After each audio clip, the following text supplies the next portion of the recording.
Hallelujah hallelujah hallelujah. सगळ्यांनी साक्षीकडे लक्ष द्यायचे, साक्षी ऐकून आपला विश्वास सोडवायचा आहे. Hallelujah hallelujah.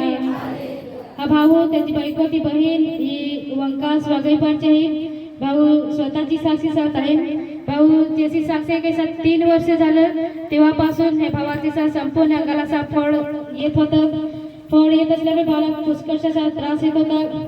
फळ असल्यामुळे भावाने दवाखान्यामध्ये गेला, गोळ्या घेतल्या, औषध घेतला, पण त्याचा फरक पडला नाही. त्याचा वैद्याकडे गेला, भक्ताकडे गेला, तिकडे दवा औषध घेतला, पण त्याचा फरक पडला नाही. नवस पण घेतलं, जे काही खर्च तो पण केला, पण काही बरं झालं नाही. भावाने हे फळ असल्यामुळे भावाने 1 लाखचा खर्च केला, जास्त केला, पण त्याचा फरक पडला नाही.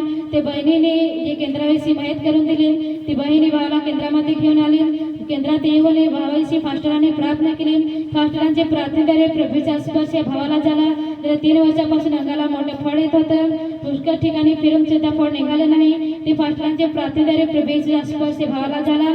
त्याचे फळ 3 वर्षापासून होता अंगाला.